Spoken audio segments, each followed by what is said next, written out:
रात के ठीक 3:30 बजे का समय था और राजन, जो फिल्मों का इतना बड़ा दीवाना था, इस वक्त बिस्तर पर लेटे लेटे बार बार करवट बदल रहा था, क्योंकि सुबह रिलीज होने वाली धुरंधर फिल्म को लेकर उसका उत्साह इतना ज्यादा बढ़ चुका था कि उसकी आंखों में नींद नाम की कोई चीज बची ही नहीं थी। जबकि उसकी शादी को अभी कुछ ही महीने हुए थे और उसकी पत्नी, जो इस समय गर्भवती थी, गहरी नींद में सो रही थी। तभी अचानक उसके फोन की तेज घंटी कमरे की खामोशी को चीरते हुए बज उठी और स्क्रीन पर अपने दोस्त सनी का नाम देखकर वह एक पल के लिए चौंक गया। लेकिन अगले ही क्षण उसने फोन उठा लिया और हल्की हैरानी के साथ बोला, हेलो सनी, क्या हुआ? इतनी रात को फोन क्यों किया? दूसरी तरफ से सनी की आवाज आई, अरे यार, सो रहा था क्या? चल फिल्म देखने चलते हैं, धुरंधर। राजन को यह सुनकर अजीब लगा, क्योंकि उसने घड़ी की तरफ देखा। रात के 3:30 बज रहे थे और उसने थोड़ा हंसते हुए कहा, तू पागल हो गया है क्या? अभी कौन सा थिएटर खुला होगा? लेकिन सनी ने बिना हिचकिचाए जवाब दिया, एक थिएटर है जो रात के ठीक 3:30 बजे खुल जाता है और वहीं पहली स्क्रीनिंग होती है। इतना सुनते ही राजन के अंदर का फिल्मी दीवाना जाग उठा। उसकी आंखों में चमक आ गई और उसने बिना ज्यादा सोचे समझे तुरंत उठकर तैयार होना शुरू कर दिया, जैसे उसे किसी बहुत बड़े मौके का इंतजार हो। और तभी बिस्तर पर सो रही उसकी पत्नी करवट लेते हुए बोली, राजन, इतनी रात को कहाँ जा रहे हो? राजन ने जल्दी जल्दी कपड़े पहनते हुए जवाब दिया, धुरंधर फिल्म देखने जा रहा हूँ। उसकी पत्नी तुरंत उठकर बैठ गई और गुस्से में बोली, क्या तुम पागल हो गए हो? रात के 3 बजे कौन सा थिएटर खुला होता है? कहीं नहीं जाओगे तुम? लेकिन राजन, जो अब पूरी तरह अपने उत्साह में डूब चुका था, मुस्कुराते हुए बोला, अरे यार, सनी भी जा रहा है, तुम फालतू टेंशन मत लो, बस 3 घंटे में वापस आ जाऊंगा, तुम आराम से सो जाओ। इतना कहकर वह जल्दी जल्दी घर से निकल गया और इसी जल्दबाजी में वह अपना फोन भी घर पर ही छोड़ गया, जिससे उसे खुद भी ध्यान नहीं रहा। राजन को गए अभी कुछ ही मिनट हुए थे कि तभी उसका फोन फिर से बजने लगा और उसकी पत्नी ने अनमने मन से फोन उठाया तो देखा कि कॉल पंडित जी का है, जो राजन के पुराने दोस्त थे। उसने कॉल रिसीव करते हुए कहा, हेलो, राजन तो घर पर नहीं है, आप बताइए पंडित जी, क्या हुआ? दूसरी तरफ से कुछ पल के लिए सन्नाटा छा गया और फिर पंडित की भारी कांपती हुई आवाज आई, राजन आ जाए तो उससे कह देना सनी अब इस दुनिया में नहीं रहा। फोन करते ही राजन की पत्नी के हाथ कांपने लगे। उसके चेहरे का रंग धीरे धीरे उड़ता चला गया और उसकी आंखें दरवाजे पर टिक गईं, क्योंकि अभी कुछ ही मिनट पहले राजन उसी दरवाजे से जल्दी जल्दी निकल गया था और अब उसके कानों में पंडित की वही बात गूंज रही थी, सनी की मौत हो गई है। और इस एक वाक्य ने उसके मन में ऐसा डर पैदा कर दिया था कि वो समझ ही नहीं पा रही थी कि अभी जो कुछ हुआ वो सच था या कोई बहुत बड़ा धोखा। उधर राजन जैसे ही अपने घर के गेट से बाहर निकलता है, उसे सामने हल्की सी धुंध के बीच एक परछाई खड़ी दिखाई देती है और जैसे ही वह थोड़ा और आगे बढ़ता है, उसकी आंखें पहचान लेती हैं कि वह कोई और नहीं बल्कि सनी ही है, जो सड़क के किनारे बिल्कुल शांत खड़ा है, मानो वह काफी देर से उसी का इंतजार कर रहा हो। और उसके चेहरे पर एक अजीब सी मुस्कान है जो सामान्य नहीं लगती, लेकिन राजन अपने उत्साह में इतना डूबा हुआ होता है कि वह उस अजीबियत को नजरअंदाज कर देता है और हंसते हुए उसके पास पहुंचकर कहता है, अरे यार, तू तो यहाँ पहले से ही खड़ा है, मैंने सोचा था मैं ही जल्दी पहुंचूंगा, मैं इंतजार कर रहा था। उसकी आवाज में एक अजीब सी ठंडक होती है, लेकिन राजन इसे मजाक समझकर हंस देता है और दोनों साथ साथ चलने लगते हैं। और चलते चलते राजन पूछता है, वैसे भाई, ये कौन सा थिएटर है जो रात के 3:30 बजे खुल जाता है? जिस पर सनी हल्की सी मुस्कान के साथ, जो सबको नहीं दिखता वही असली होता है। राजन को उसकी बात थोड़ी अजीब लगती है, लेकिन वह फिर भी कुछ नहीं कहता और दोनों आगे बढ़ते रहते हैं। कुछ ही देर बाद वे एक सुनसान इलाके में पहुंचते हैं जहां सामने एक पुराना जर्जर थिएटर खड़ा होता है जिसकी दीवारें टूटी हुई हैं, पेंट उखड़ा हुआ है और पूरा माहौल ऐसा लगता है जैसे वहां सालों से कोई नहीं आया हो। लेकिन उसी के बीच उस थिएटर के ऊपर एक बोर्ड टिमटिमा रहा होता है जिस पर धुंधले अक्षरों में लिखा होता है, धुरंधर पहली रात 3 राजन के चेहरे पर फिर से उत्साह लौट आता है। वह कहता है, वाह यार, ये तो सच में स्पेशल शो है। लेकिन सनी कुछ नहीं बोलता, बस धीरे धीरे आगे बढ़ता है और थिएटर के दरवाजे के सामने जाकर खड़ा हो जाता है।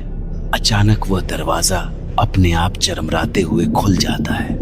राजन एक पल के लिए रुकता है, लेकिन फिर सनी के पीछे पीछे अंदर चला जाता है।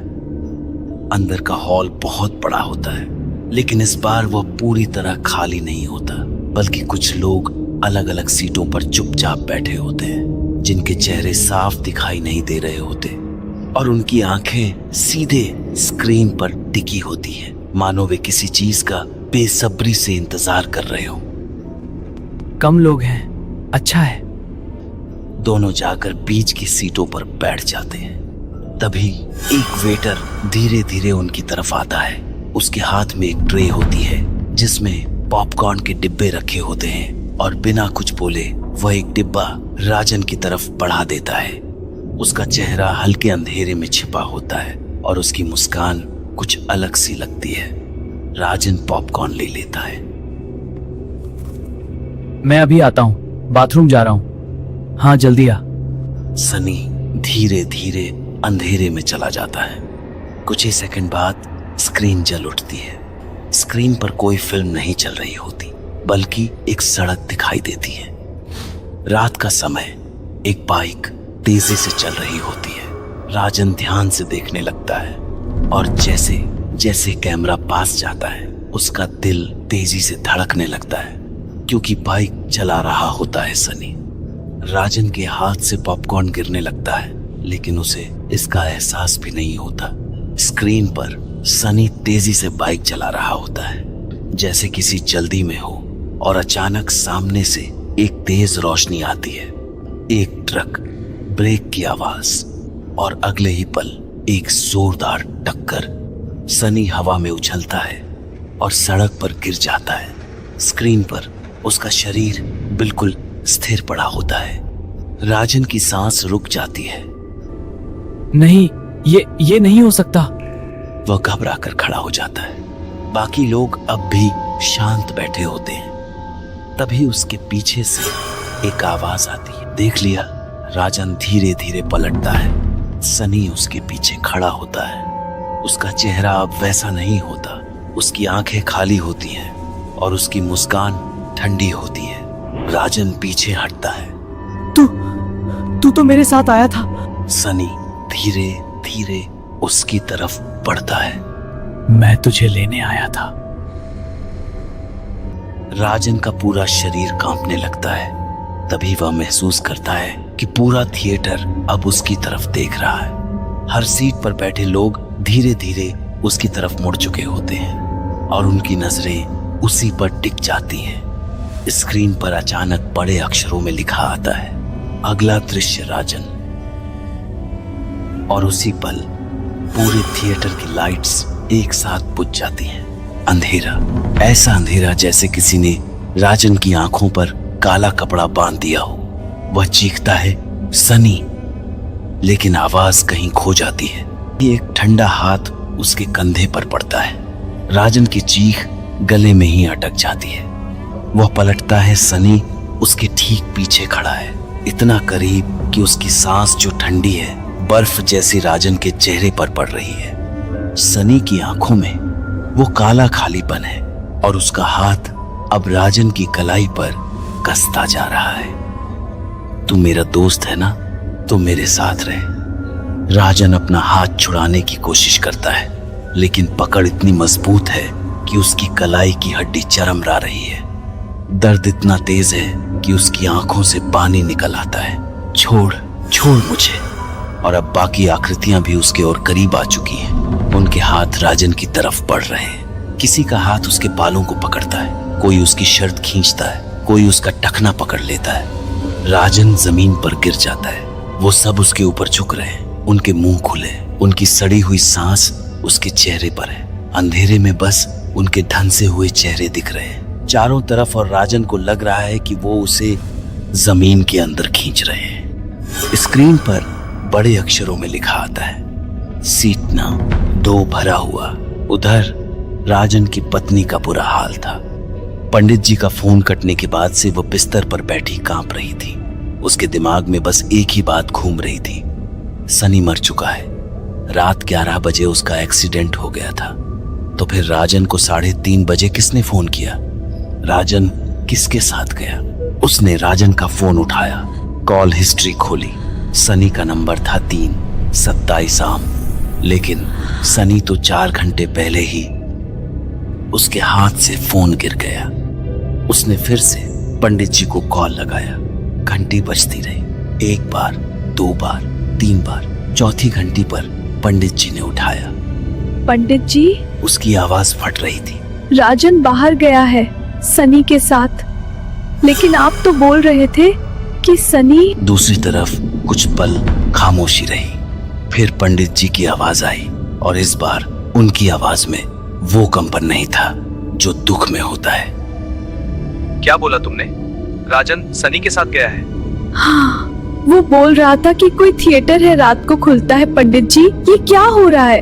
पंडित जी कुछ सेकंड बोले नहीं, फिर उनकी आवाज बदल गई, तेज, सख्त, जैसे फौरन कुछ करना हो। सुनो ध्यान से, घर में हनुमान जी की मूर्ति है। अभी जाओ, मूर्ति उठाओ, सीने से लगाकर पकड़ना, और घर से बाहर मत निकलना जब तक मैं ना आऊं। मैं आ रहा हूं। फोन कटा। उसकी पत्नी उठी, पैर लड़खड़ा रहे थे। पेट में बच्चा था 7 महीने का, और डर इतना था कि टांगें जवाब दे रही थी। लेकिन वह चली। बेडरूम से बाहर अंधेरा गलियारा, पूजा वाला कमरा सामने था। उसने दरवाजा खोला। अंदर अगरबत्ती की पुरानी खुशबू थी। छोटी सी अलमारी में हनुमान जी की पीतल की मूर्ति रखी थी, ज्यादा बड़ी नहीं, एक हाथ में समा जाए इतनी। उसने मूर्ति उठाई और सीने से लगा ली, और जैसे ही मूर्ति उसके हाथ में आई, उसे कुछ अजीब लगा। मूर्ति गर्म थी। इतनी रात को ठंडे कमरे में पीतल की मूर्ति गर्म थी, जैसे किसी ने अभी उसे हथेलियों में पकड़ कर रखा हो। उसकी आंखों से आंसू बह रहे थे। वह बुदबुदा रही थी, बजरंगबली, मेरे पति को बचा लो, मेरे बच्चे के बाप को बचा लो। तभी बाहर से गाड़ी रुकने की आवाज आई। दरवाजे पर जोर से खटखटाहट हुई। पंडित जी थे। उनके हाथ में एक पुरानी किताब थी, मैली, फटी हुई, और गले में मोटे रुद्राक्ष। उनकी आंखें लाल थीं, जैसे रोकर आए हों, लेकिन चेहरे पर एक अजीब सी सख्ती थी। मूर्ति है? उसकी पत्नी ने सीने से लगी मूर्ति दिखाई। पंडित जी ने एक नजर मूर्ति पर डाली, फिर बोले, चलो गाड़ी में, अभी। कहाँ? जहाँ राजन गया है वहाँ। मुझे अंदाजा है कौन सी जगह है। ये इलाके में एक पुराना थिएटर है, चंद्रलोक। 30 साल पहले वहाँ आग लगी थी, 17 लोग मरे थे, तब से वो जगह बंद है। गाड़ी चल पड़ी। रात के 4 बजने वाले थे। सड़कें खाली थी। पंडित जी गाड़ी चला रहे थे, और उनके होंठ लगातार कुछ बुदबुदा रहे थे। हनुमान चालीसा की पंक्तियां। राजन की पत्नी पिछली सीट पर बैठी थी, मूर्ति सीने से लगी हुई, आंखें बंद, होंठ कांप रहे थे। थिएटर के अंदर राजन अब चीख भी नहीं पा रहा था। वो आकृतियां उसे घसीटकर स्क्रीन की तरफ ले जा रही थी। उसके नाखून जमीन पर खुरच रहे थे। उसकी उंगलियों से खून निकल रहा था, लेकिन पकड़ ढीली नहीं हो रही थी। सनी उसके बिल्कुल सामने चल रहा था, पीठ राजन की तरफ, और धीरे धीरे स्क्रीन के पास पहुंच रहा था। स्क्रीन अब सफेद नहीं थी, उसमें एक काला गड्ढा बन रहा था, गहरा, घूमता हुआ, जैसे कोई भंवर हो, और उसमें से ठंडी हवा आ रही थी, ऐसी ठंड जो हड्डियों के अंदर तक जाती है। नहीं नहीं, मुझे मत ले जाओ। राजन रो रहा था। अब मेरी बीवी, मेरा बच्चा आने वाला है, प्लीज। सनी रुका, धीरे धीरे पलटा।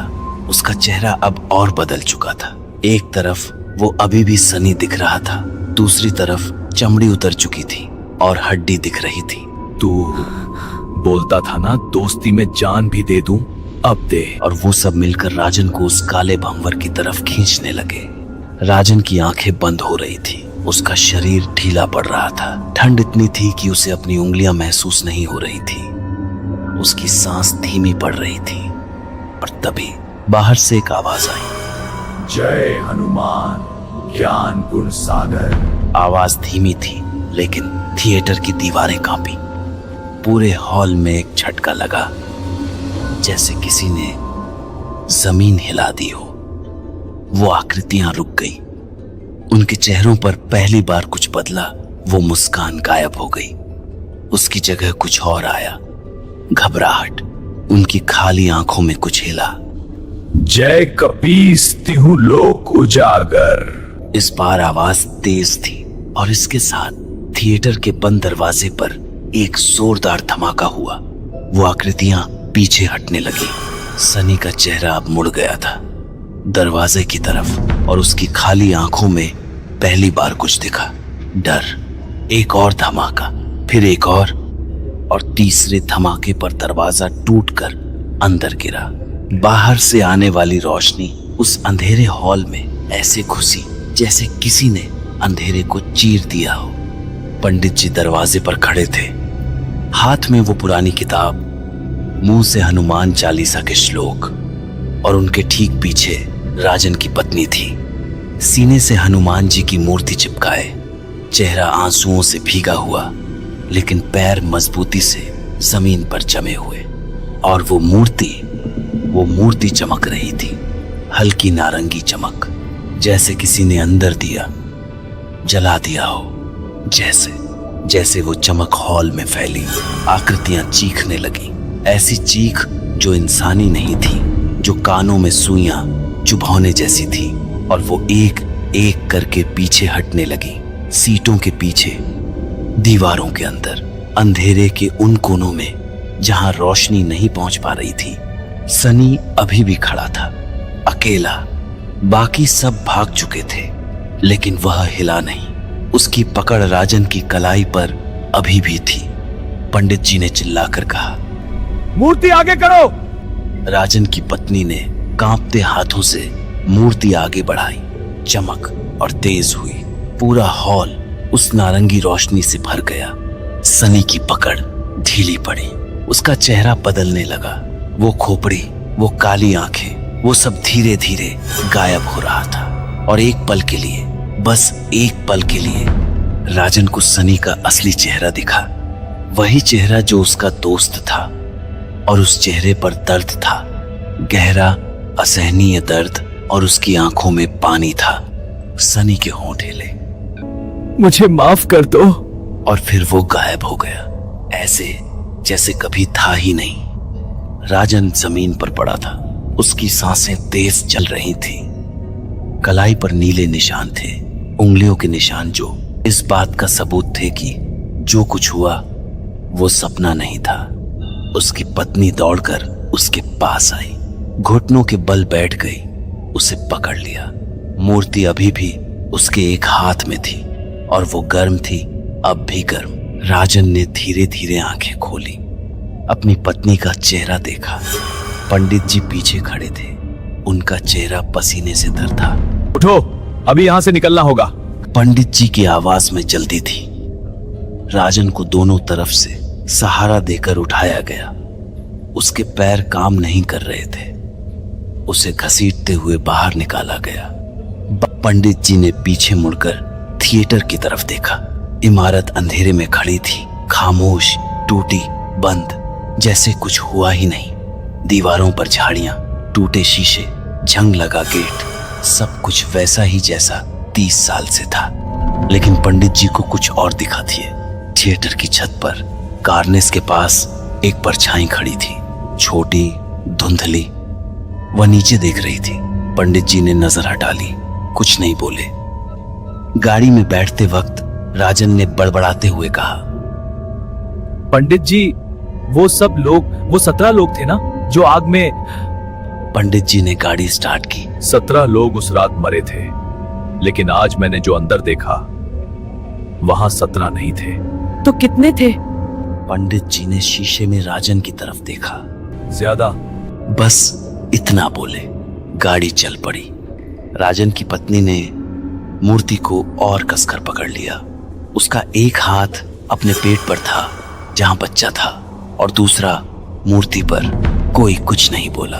पूरे रास्ते खामोशी रही। जब गाड़ी घर के सामने रुकी तो राजन ने खिड़की से बाहर देखा। सब कुछ सामान्य दिख रहा था, सड़क, मकान, स्ट्रीट लाइट। लेकिन तभी उसकी नजर अपने घर की छत पर गई और वह जम गया। छत के कोने पर अंधेरे में कोई खड़ा था। वही परछाई, वही छोटी, धुंधली, बिल्कुल स्थिर परछाई। राजन की पत्नी ने पूछा, क्या हुआ? राजन ने ऊपर से नजर हटाई, निगला, बोला, कुछ नहीं। लेकिन जब वह गाड़ी से उतरकर गेट की तरफ बढ़ा तो उसने जेब में हाथ डाला और उसकी उंगलियां किसी कागज के टुकड़े से टकराईं। उसने निकाला एक फटा हुआ टिकट। उस पर लिखा था, सीट नम। 2 धुरंधर अंतिम शो स्थगित, स्थगित, रद्द नहीं, स्थगित।